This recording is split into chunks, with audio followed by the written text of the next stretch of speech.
بسم الله الرحمن الرحيم. الحمد لله نحمده ونستعينه ونستغفره ونؤمن به ونتوكل عليه ونعوذ بالله من شرور أنفسنا ومن سيئات أعمالنا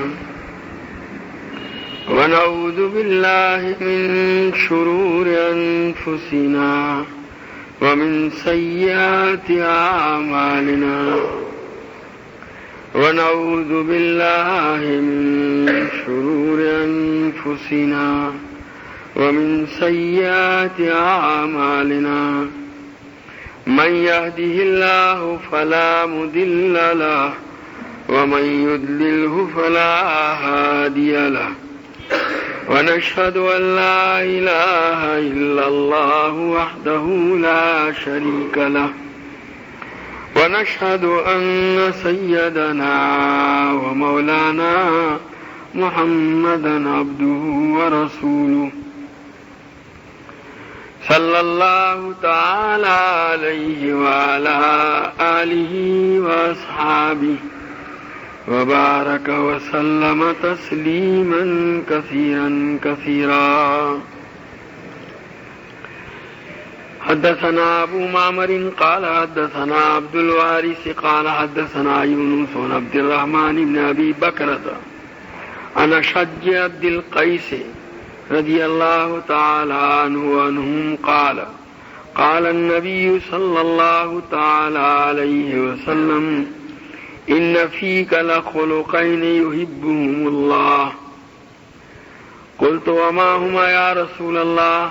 قال الحلم والحياء. قلت قديما كان أو حديثا؟ قال قديما. قلت الحمد لله الذي جبلني على خلقين أحبهم الله. یہ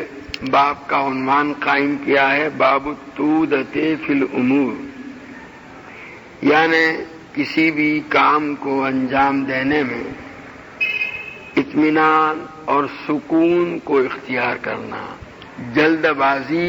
نہ کی جائے، کوئی بھی کام بہت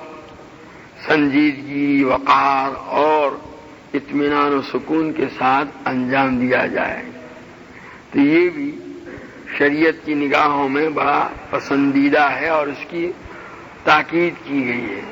کسی بھی کام کو انجام دینے میں جلد بازی کرنا اس کو پسند نہیں کیا گیا.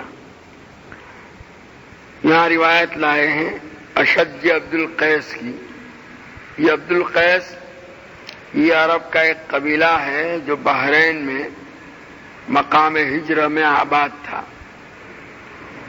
اور اس قبیلے کے لوگ وفد کی شکل میں نبی کریم صلی اللہ تعالی علیہ وسلم کی خدمت میں حاضر ہوئے ہیں. کون سے سن میں آئے اس سلسلے میں سیرت نگاروں میں اختلاف ہے. بعض حضرات سن ہجری 8 بتلاتے ہیں، بعض 9 اور بعض 10 بتلاتے ہیں. ویسے عام طور پر اہل سیرت اسی کے قائل ہیں کہ یہ 1 مرتبہ آیا، لیکن حافظ ابن حجر عسقلانی فرماتے ہیں کہ یہ وفد نبی کریم صلی اللہ علیہ وسلم کی خدمت میں اس قبیلے کا وفد 2 مرتبہ آیا ہے، ایک سن ہجری 5 میں اور ایک سن ہجری 9 میں. بہرحال یہ قبیلہ اسی بحرین میں مقام ہجر میں آباد تھا،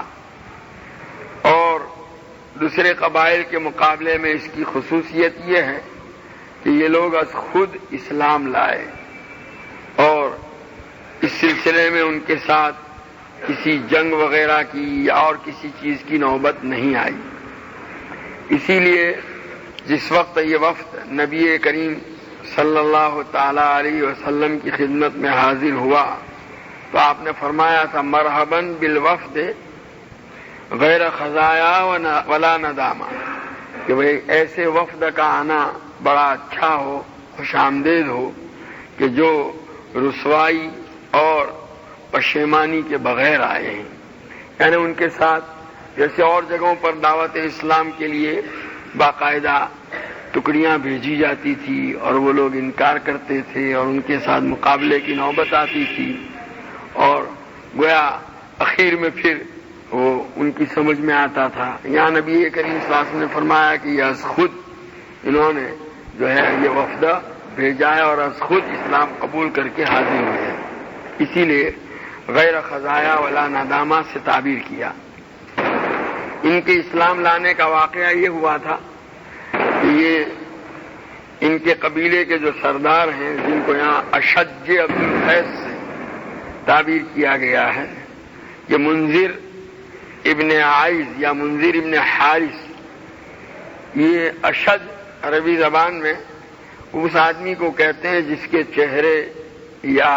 سر یا پیشانی کے اوپر زخم کا کوئی نشان ہو۔ تو چونکہ ان کے چہرے پر یا پیشانی پر تلوار کے زخم کا نشان چاندرات کی شکل میں تھا، اس لیے نبی کریم صلی اللہ تعالی علیہ وسلم نے ان کو اشج سے یعنی اشج کے لقب سے یاد کیا۔ یہ پہلی مرتبہ حضور اکرم صلی اللہ علیہ وسلم کی زبان مبارک سے لقب ان کے لیے نکلا۔ نام ان کا منذر تھا، اپنے قبیلے کے سردار تھے۔ ان کے ایک بانجے تھے جو ان کے داماد بھی، اپنی بیٹی بھی ان کے نکاح میں دے رکھی تھی، وہ منذر ابن حیان نام تھا ان کا، منقذ ابن حیان۔ یہ منذر ابن عائز ہے، وہ منقذ ابن حیان۔ تو وہ تجارت کی غرض سے مدینہ منورہ گئے ہوئے تھے، وہاں کی کھجوریں اور وہاں کے کپڑے وغیرہ لے کر۔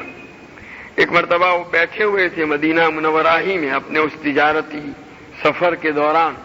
تو نبی کریم صلی اللہ تعالی علیہ وسلم کا ان کے پاس سے گزر ہوا۔ حضور اکرم صلی اللہ تعالی علیہ وسلم ہجرت کر کے تشریف لے جا چکے تھے مدینہ منورہ۔ جب آپ کا ان کے پاس سے گزر ہوا تو حضور صلی اللہ علیہ وسلم کو دیکھ کر وہ کھڑے ہو گئے۔ تو نبی کریم صلی اللہ تعالی علیہ وسلم نے ان سے پوچھا کہ آپ کون ہیں، کون سے قبیلے سے آپ کا تعلق ہے؟ تو انہوں نے بتلایا کہ میں بحرین کے مقام ہجرہ کا رہنے والا ہوں، قبیلہ عبد القیس سے میرا تعلق ہے۔ تو نبی کریم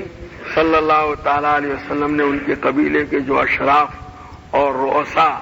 بڑے بڑے جو سردار لوگ تھے، ہر ایک کا نام لے لے کر ان کا حال پوچھا، فلانا کیسا ہے، فلانا کیسا ہے، فلانا کیسا ہے، سب کے متعلق۔ یہ اور زیادہ اس سے متاثر ہوئے اور اسلام لائے، ایمان لائے، اسلام قبول کیا۔ کچھ صورتیں سورہ جو ہے الحمد شریف اور سورہ اقرا بسم ربک الذی خلق کی اور کچھ مسائل سیکھے، نماز سیکھی۔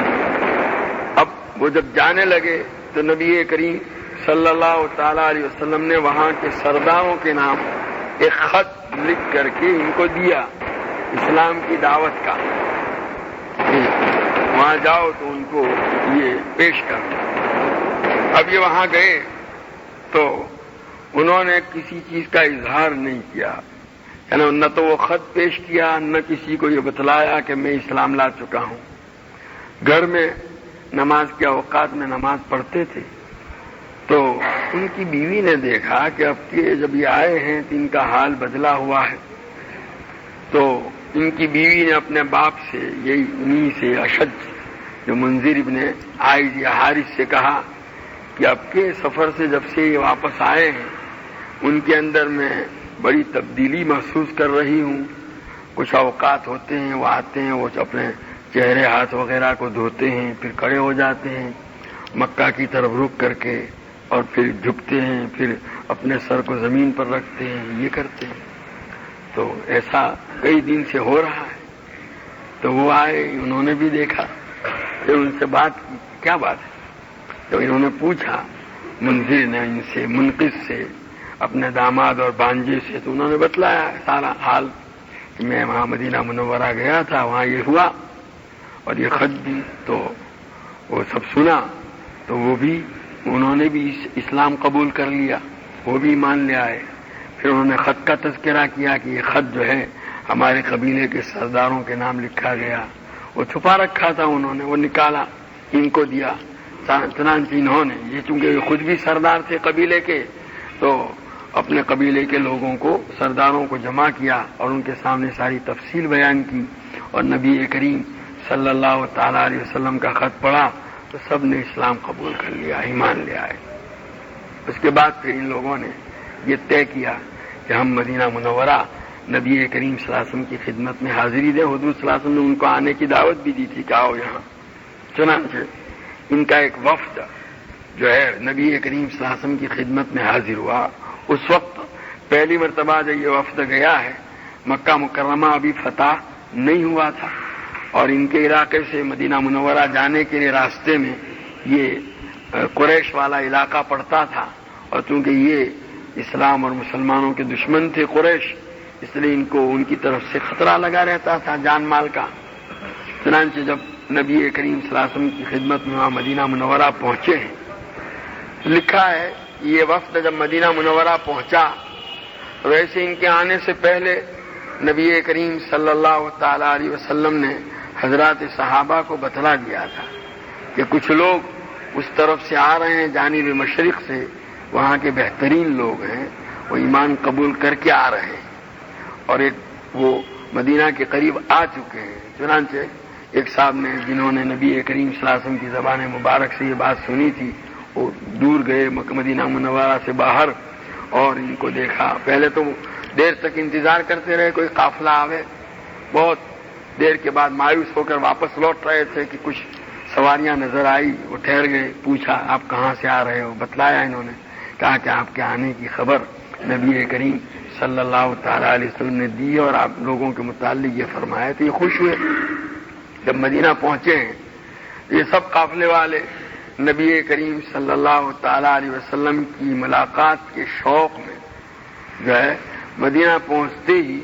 اپنی سواری کے جانوروں سے چھلانگ لگا کر کود کر جانوروں کو اسی طرح سامان اور جانور کو چھوڑ کر نبی کریم صلی اللہ تعالی علیہ وسلم کی خدمت میں پہنچ گئے۔ شوق تھا، تمنا تھی حضور کی زیارت کی، جو دل میں تڑپ تھی، لیکن یہ جو ان کے سردار تھے منذر ابن عائذ، جن کو اشج عبد القیس کہا جاتا ہے، وہ اپنا اطمینان سے اپنی سواری سے اترے، سارے قافلے والوں کے سواری کے جانوروں کو جمع کر کے ایک جگہ پر باندھا، پھر سب کا سامان اتار کر کے رکھا قرینے سے، پھر اپنے سامان میں سے پوٹلی نکال کر کے دھلے ہوئے کپڑے نکالے، وہ پہنے اور پھر نبی کریم صلی اللہ تعالی علیہ وسلم کی خدمت میں حاضر ہوئے۔ یہ سب گئے، حضور نے پوچھا اشج کہاں؟ کہ وہ بھی ہیں۔ جب وہ آئے تو نبی کریم صلی اللہ علیہ وسلم نے ان کو اپنے قریب بلایا، دائیں طرف بٹھایا اور پھر ان سے کہا کہ تم میں دو باتیں ایسی ہیں جن کو اللہ تعالیٰ بہت پسند کرتے ہیں۔ ایک تو بردباری، یعنی کوئی کسی کی طرف سے کوئی زیادتی ہو جائے، ظلم ہو جائے، ناروا سلوک ہو جائے تو اس کو معاف کر دینا، برداشت کر لینا، اس سے انتقام نہ لینا، یہ۔ اور دوسرا جو ہے وہ وقار، سنجیدگی، یعنی کسی کام کو بڑے اطمینان اور سکون سے انجام دینا۔ ویسے یہاں پہلی روایت میں لفظ حیا آیا ہے، لیکن باقی روایتوں میں الانا، یعنی وہی وقار اور سنجیدگی، طمانینت اور سکون، وہ تو یہ اسی موقع کا واقعہ ہے۔ عبد الرحمن بن ابو بکرہ اشج عبد القیس کے حوالے سے نقل کرتے ہیں، قال النبی صلی اللہ علیہ وسلم ان فیک لخلقین یحبہم اللہ، کہ تمہارے اندر دو خصلتیں، دو باتیں ایسی ہیں کہ جن کو اللہ تعالیٰ پسند کرتے ہیں، اللہ تعالیٰ کو وہ بہت پسند ہے۔ قلت وما ہما یا رسول اللہ، تو یہ کہتے ہیں میں نے پوچھا کہ اللہ کے رسول وہ کون سی دو خصلتیں ہیں جو اللہ تعالیٰ کو پسند ہیں؟ قال الحلم والحیاء، بردباری اور شرم۔ یہاں لفظ حیا ہے، آگے کی روایتوں میں لفظ انات آئے گا، اور اسی کو باب کے عنوان کے طور پر امام بخاری رحمۃ اللہ علیہ نے ذکر کیا ہے۔ قلت قدیماً کان او حدیثاً، انہوں نے پھر نبی کریم صلی اللہ علیہ وسلم سے دوبارہ پوچھا کہ اللہ کے رسول یہ دونوں خصلتیں میرے اندر پہلے سے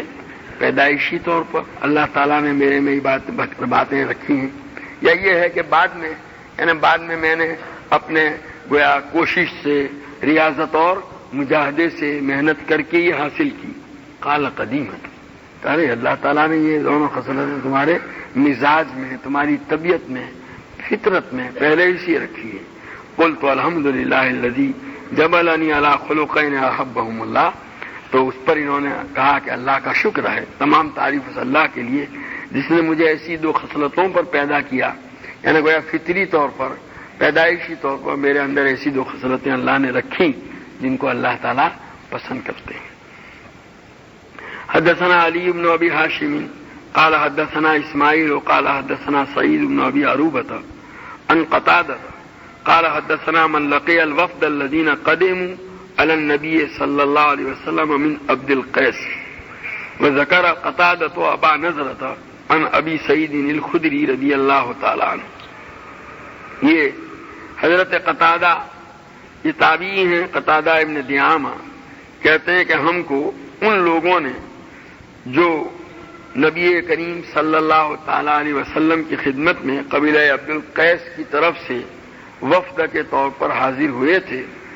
انہوں نے مجھ سے، ان سے جو ملے، اس وفد والوں سے جو ملے تھے، انہوں نے یہ قصہ مجھ کو بیان کیا. اور پھر ان میں سے حضرت قتادہ نے ابو نضرہ کا نام بھی لیا، اور پھر حضرت ابو سعید خدری رضی اللہ تعالیٰ عنہ کے حوالے سے واقعہ نقل کرتے ہیں. قال قال النبی صلی اللہ علیہ وسلم لأشج عبد القیس ان فیک لخصلتین یحبہم اللہ الحلم والانات. کہ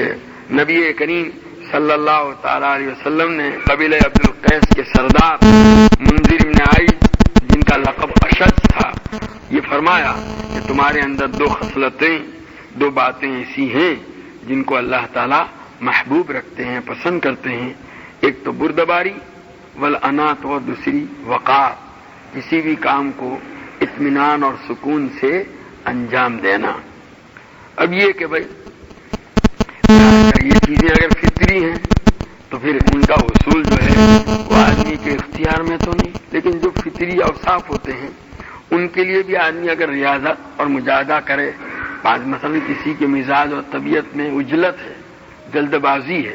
لیکن وہ بھی اگر جو ہے اپنے مزاج کو کنٹرول کرے اور ریاضت کرے تو یہ عجلت کے اوپر قابو پایا جا سکتا ہے.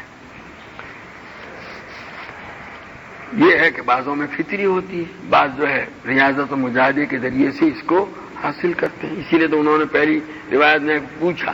کہ یہ میرے اندر پہلے سے ہیں یا بعد میں ریاضت سے حاصل ہوئی. اللہ تعالیٰ نے ان کو پہلے سے یہ چیز دی تھی. حدثنا عبداللہ ابن عبد الوہاب قال اخبرنا بشر بن المفضل قال حدثنا قرۃ عن ابی جمرۃ عن ابن عباس رضی اللہ تعالی عنہما وعنہم قال قال النبی صلی اللہ علیہ وسلم للاشج عبد القیس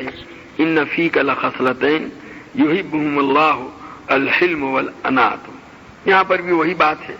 اوپر کی روایت میں یہ واقعہ اور یہ چیز نبی کریم صلی اللہ علیہ وسلم کے صحابی حضرت ابو سعید خدری رضی اللہ تعالیٰ عنہ کے حوالے سے نقل کی گئی تھی، اور اس روایت میں وہی چیز حضرت عبداللہ ابن عباس رضی اللہ تعالیٰ عنہما کے حوالے سے نقل کی گئی ہے. بات وہی ہے، نبی کریم صلی اللہ علیہ وسلم نے ان کی ان دو خصلتوں کی تعریف فرمائی کہ تمہارے اندر دو باتیں ایسی ہیں جن کو اللہ تعالیٰ پسند کرتے ہیں، بردباری اور وقار.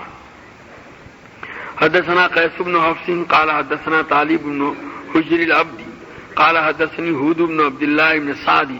سمع جدہ مزیدۃ العبدی قال جعل شج یمشی حتی اخذ بید النبی صلی اللہ علیہ وسلم فقبلہ. یہ مزید عبدی رضی اللہ تعالیٰ عنہ فرماتے ہیں کہ جس وقت قبیلہ عبد القیس کا وفد نبی کریم صلی اللہ تعالیٰ علیہ وسلم کی خدمت میں حاضر ہوا تو اس وقت یہ اس کے جو سردار تھے اشج، وہ اطمینان کے ساتھ چل کر نبی کریم صلی اللہ علیہ وسلم کی خدمت میں حاضر ہوئے اور آپ کے قریب پہنچ کر نبی کریم صلی اللہ علیہ وسلم کا ہاتھ مبارک اپنے ہاتھ میں لے کر کے اس کو بوسا دیا. فقال لہ النبی صلی اللہ علیہ وسلم، پھر بیٹھے اس نے اپنے قریب بٹھایا ان کو دائیں طرف. اما ان فیک لخلقین یحبہم اللہ ورسولہ. روایتوں میں یہ بھی ہے کہ بعد میں نبی کریم صلی اللہ تعالیٰ علیہ وسلم نے انصار کو کہا کہ دیکھو جس طرح تم ہو، انصار جو ہیں وہ بھی اصالتاً یمن ہی کے رہنے والے ہیں، یہ قبیلہ بھی یمن ہی کے علاقے سے آیا تھا، تو کہا جس طرح تم ہو ایسے یہ بھی ہیں، ان کی مہمانی کا انتظام کرو۔ اس طرح کے وفود جب آتے تھے نبی کریم صلی اللہ علیہ وسلم کی خدمت میں، تو حضرات صحابہ جو ہیں انصار اور مہاجرین میں جو صاحب استطاعت ہوتے تھے وہ ان وفود کے قیام کا، کھانے پینے کا انتظام کرتے تھے۔ تو حضرات انصار کے حوالے کیا اور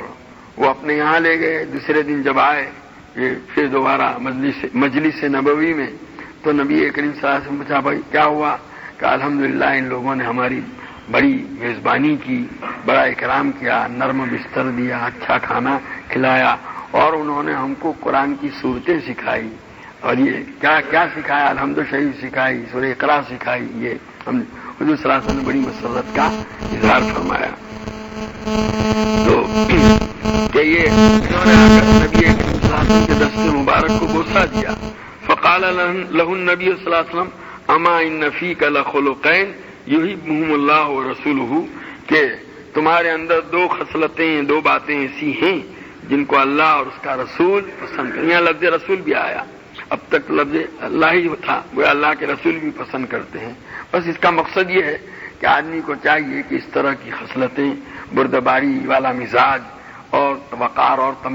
طمانینت اپنے مزاج میں پیدا کرنے کے لیے کوشش کرے، ریاضت کرے، مجاہدہ کرے اور اس کے لیے محنت کرے۔ یہ پسندیدہ چیز ہے، جو بھی اللہ اور اس کے رسول کو پسند ہو ایسی خصلت کو اپنے اندر پیدا کرنے کے لیے مجاہدہ کرنا، یہ وہ ایک مومن کی شان ہے۔ قال جبلا جبلت علیہ او خلق معی، تو حضور نے جب یہ فرمایا کہ دو خصلتیں ہیں جن کو اللہ اور اس کے رسول پسند کرتے ہیں، تو انہوں نے کہا کہ یہ چیز جو یہ دو خصلتیں فطری اور پیدائشی طور پر ہیں میرے اندر، یا یعنی جو میرے ساتھ پیدا کی گئی؟ قال لا بل جبلا جبلت علیہ، یعنی فطری اور پیدائشی طور پر ہے۔ قال الحمدللہ الذی جبلنی علی ما یحب اللہ ورسولہ، تو اس پر انہوں نے اللہ کا شکر ادا کیا کہ تمام تعریف اس اللہ کے لیے جس نے مجھے ایسی اچھی صفات پر پیدا کیا جن کو اللہ اور اس کے رسول پسند کرتے ہیں۔ باب البغی، سرکشی، یعنی آدمی کا حد سے تجاوز کرنا، شرارت پر آمادہ ہونا، لوگوں کے حقوق کو ضائع کرنا، کسی کے ساتھ ظلم و زیادتی سے پیش آنا، یہ چیز ایسی ہے جو آدمی کی ہلاکت کا ذریعہ ہے۔ حدثنا ابو نعیم قال حدثنا فطر عن ابی یحییٰ سمعت مجاہدا عن ابن عباس رضی اللہ تعالی عنہما وعنہم قال لو ان جبلا بغى على جبل لدك الباغی۔ حضرت عبداللہ ابن عباس رضی اللہ تعالیٰ عنہما فرماتے ہیں، اور دوسری جگہ یہ نبی کریم صلی اللہ علیہ وسلم کا ارشاد کے طور پر نقل کیا گیا ہے کہ اگر ایک پہاڑ بھی دوسرے پہاڑ کے اوپر سرکشی اور زیادتی کرے گا تو اس سرکشی اور زیادتی کرنے والے پہاڑ کے ٹکڑے ٹکڑے کر دیے جائیں گے، یعنی اللہ کی طرف سے اس کو یہ سزا ملے گی۔ حالانکہ پہاڑ جو ہے وہ تو ایک بے جان چیز ہے، پہاڑ ہے، پتھر ہے۔ بتلانے کا مطلب یہ ہے کہ سرکشی یہ ایک ایسی خطرناک چیز ہے اور ایسا بڑا جرم ہے اور ایسی بڑی معصیت ہے کہ اللہ تعالیٰ کے ہاں وہ معاف کی نہیں جاتی۔ پہاڑ بھی اگر پہاڑ کے ساتھ اس طرح کا معاملہ کرے گا تو اس طرح معاملہ کرنے والا پہاڑ یعنی سرکشی جس نے کی ہے اللہ تعالیٰ اس کے ریزے ریزے کر دیں گے، اس کو ٹکڑے ٹکڑے کر دیں گے۔ حدثنا محمد بن سلام قال اخبرنا اسماعیل بن جعفر عن محمد بن عمرو عن ابی سلمۃ عن ابی ہریرہ رضی اللہ تعالی عنہ وعنہم ان رسول اللہ صلی اللہ علیہ وسلم قال احتجت النار والجنہ۔ حضرت ابو ہریرہ رضی اللہ تعالی عنہ فرماتے ہیں کہ نبی کریم صلی اللہ تعالی علیہ وسلم نے ارشاد فرمایا کہ ایک مرتبہ جہنم اور جنت کے درمیان دلیل بازی ہوئی، یعنی گویا آپس میں مفاخرہ ہوا، ہر ایک اپنی اپنی خوبی اور اپنی بڑائی اور اس کی دلیلیں بیان کرنے لگی۔ فقالت النار يدخلون المتکبرون والمتجبرون، تو جہنم جنت کو کہنے لگی کہ میرے اندر تو تکبر کرنے والے اور غرور کرنے والے، بس وہ یہاں سرکشی کرنے والے جو ہیں وہ سب میرے اندر آتے ہیں۔ گویا میرے یہاں آ کر کے وہ سب سیدھے ہو جاتے ہیں، ٹھیک ہو جاتے ہیں، ان کو سزا کے طور پر داخل کیا جاتا ہے۔ وقالت الجنت لا يدخلني الا الضعفاء والمساکین، جنت نے کہا کہ میرے اندر تو کمزور اور لاچار مسکین قسم کے لوگ آتے ہیں۔ گویا جواب بھی اس کا ایسا ہی مسکنت والا ہے، لیکن یہ ہے اس کی شان کہ اس کے اندر اس طرح کمزور آ کر بادشاہ بن جاتے ہیں، اونچے مقام پر آ جاتے ہیں، اور وہاں وہ آ کر کے وہ جب ڈھیلے ہو جاتے ہیں۔ فقال للنار انت عذابی انتقم بک ممن شئت، وقال للجنت انت رحمتی ارحم بک من شئت۔ ان دونوں کی یہ دلیل بازی جو ہو رہی تھی، اللہ تبارک و تعالیٰ نے فیصلہ کر دیا دونوں کے درمیان۔ جہنم کو خطاب کر کے اللہ تعالیٰ نے فرمایا تو میرا عذاب ہے، یعنی میرے غضب اور ناراضگی کا مظہر ہے، میں جس پر ناراض ہوتا ہوں، جس کو سزا دینا چاہتا ہوں، تیرے ذریعے سے اس کو میں سزا دیتا ہوں، یعنی اس کو تیرے میں ڈال دیتا ہوں تو اس کے لیے سزا ہو جاتی ہے۔ اور جنت سے کہا انت رحمتی، تو میری رحمت کا مظہر ہے، اور میں جس کے ساتھ مہربانی کا اور جو ہے بھلائی کا سلوک کرنا چاہتا ہوں تو اس کو تیرے اندر ڈال دیتا ہوں، ارحم بک من شئت، جس کو میں چاہتا ہوں تیرے ذریعے سے اس پر رحمت کا معاملہ کرتا ہوں۔ حدثنا عثمان بن صالح، بس یہاں تو اس لیے لائے کہ جو سرکش ہے اس کے لیے اللہ تعالیٰ نے جہنم بنائی ہے۔ حدثنا عثمان بن صالح قال خبرنا عبد الله بن وهب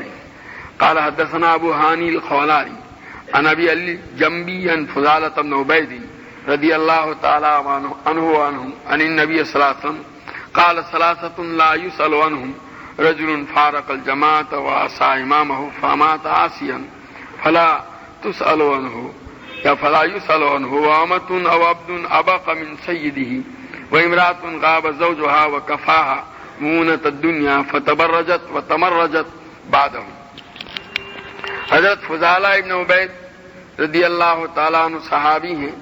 نبی کریم صلی اللہ تعالیٰ علیہ وسلم سے نقل کرتے ہیں کہ حضور صلی اللہ علیہ وسلم نے فرمایا تین آدمی ایسے ہیں کہ قیامت کے روز ان سے سوال کیے بغیر ہی ان کو سیدھا جہنم میں ڈالا جائے گا، کوئی سوال ووال نہیں ہوگا، گویا انہوں نے ایسا جرم کیا ہے اور ایسے ہی معصیت کا ارتکاب کیا ہے کہ وہ اپنی اس معصیت اور جرم کی وجہ سے وہ جہنم کے حقدار بن گئے، آگے کوئی دوسرا حساب کتاب ہونے کا ہی نہیں تھا۔ رجل فارق الجماعت وعصى امامہ، ایک تو وہ ہے جس نے جماعت مسلمین سے علیحدگی اختیار کی اور امام مسلمین جو ہے حاکم وقت اس کی نافرمانی کی، اس کے ساتھ اطاعت کی جو بیعت کی تھی اس کو توڑ دیا، تو فمات عاصیا، بس یہ اس کا اطاعت کی بیعت کو توڑ دینا یہی جو ہے وہ ایک طرح کا کیا ہے سرکشی کا حصہ ہے، اسی لیے اس کو یہاں لائے ہیں۔ تو اسی حال میں اس کی موت آئی تو فلا تسأل عنہ، کیا ہے اس کو سوال ووال نہیں ہوگا، اس کو سیدھا جہنم میں ڈالیں گے۔ وامتن او عبد ابق من سیدی، دوسرا وہ غلام یا باندی جو اپنے آقا کے یہاں سے بھاگ جاوے تو اس کو بھی اللہ تعالی جہنم میں ڈالیں گے۔ وامرأة غاب زوجها وكفاها مونة الدنيا فتبرجت وتمرجت بعده، اور وہ عورت جس کا شوہر جو ہے کہیں گیا سفر میں غیر حاضر، یعنی گھر سے کہیں باہر گیا اور جانے سے پہلے اس کی ساری ضرورتوں کا انتظام کر کے گیا تھا، کھانا پینا رہائش سارا دے کر کے گیا تھا، اس کے باوجود اس کے جانے کے بعد وہ جو ہے وہ بے پردہ ہو کر اپنے گھر سے نکلی، باہر نکلی، جب ساری ضرورتیں موجود تھی تو نکلنے کا کوئی سوال نہیں تھا، اور سرکشی اور معصیت میں مبتلا ہوئی اس کے جانے کے بعد، تو اس کو بھی اللہ تعالیٰ جہنم میں ڈالیں گے۔ ثلاثۃ لا یسأل عنہم، ایک اور بات فرمائی پھر سے کہ تین آدمی ایسے ہیں کہ ان کو بھی کوئی سوال ہوگا نہیں، بلکہ وہ جہنم میں ڈالے جائیں گے۔ رجل نازع اللہ رداہ فإن رداہ الکبریاء وإزارہ عزہ، ایک تو وہ آدمی جس نے اللہ کی چادر چھیننے کی کوشش کی، کیا بھائی اللہ کی چادر کیا؟ کبریا یعنی بڑائی جو ہے وہ اللہ کی حدیث میں آتا ہے، حدیث قدسی الکبریاء و ردائی، کہ بڑائی جو ہے وہ میری چادر ہے. تو جو آدمی بڑائی اختیار کرنا چاہتا ہے تو گویا وہ اللہ کی چادر کو چھیننا چاہتا ہے. تو ایسے آدمی کو اللہ تعالیٰ فرماتے جو میری چادر چھیننے کی کوشش کرے گا میں اس کے ٹکڑے ٹکڑے کر دوں گا. تو اللہ تعالیٰ کی چادر جو ہے وہ بڑائی کبریائی ہے، اور اس کی ازار جو ہے وہ اس کی عزت ہے، قوت ہے. ورجل شک فی امر اللہ، دوسرا وہ آدمی جو اللہ کے فیصلے میں تردد کرے، شک شبہ کرے، تو اس کو بھی اللہ تعالیٰ جہنم میں ڈالیں گے. والقنوط من رحمت اللہ، اور تیسرا وہ جو اللہ کی رحمت سے مایوس ہو جاوے. تو اللہ کی رحمت سے مایوس ہو جانا یہ بھی کفر ہے، اس کو بھی اللہ جہنم میں ڈالیں گے. حدثنا حامد بن عمر قال حدثنا بکار بن عبد العزیز عن ابیہ عن جدہ ابی بکرہ رضی اللہ تعالی عنہ عن النبی صلی اللہ علیہ وسلم قال کل ذنوب یؤخر اللہ منها ما شاء الى یوم القیامہ. حضرت ابو بکرہ رضی اللہ تعالی عنہ نقل کرتے ہیں کہ نبی کریم صلی اللہ تعالی علیہ وسلم نے ارشاد فرمایا کہ تمام گناہ ایسے ہیں کہ یؤخر اللہ منها ما شاء اللہ الی یوم القیامہ، کہ ان میں سے جس کے متعلق اللہ چاہیں گے اس کی سزا کو اللہ قیامت تک مؤخر کریں گے. مطلب یہ ہے کہ دنیا میں اس پر ایسے گرفتہ نہیں کریں گے. عام طور پر اللہ تعالیٰ نے دنیا کو جو ہے وہ دار الجزا نہیں بنایا. دار الجزا تو بدلے کا گھر تو آخرت ہے. پھر بھی کبھی کبھی لوگوں کی عبرت کے لیے اور تنبیہ کے لیے کبھی کسی بات پر اللہ کی طرف سے گرفتہ کر دی جاتی ہے، یا کسی نیکی کا بدلہ تھوڑا سا نمونے کے طور پر دنیا میں دے دیا جاتا ہے. ورنہ جتنی بھی نیکیاں آدمی کرتا ہے اس کا بھی، اور جو گناہ کرتا ہے اس کا بھی حقیقی بدلہ جو ہے وہ تو آخرت میں ملے گا. تو گویا یہاں بھی فرما رہے ہیں حضور صلی اللہ علیہ وسلم کہ گناہوں میں سے ہر گناہ کے متعلق اللہ تعالیٰ جس کو بھی چاہے گا قیامت تک اس کے بدلے کو، سزا کو مؤخر کرے گا.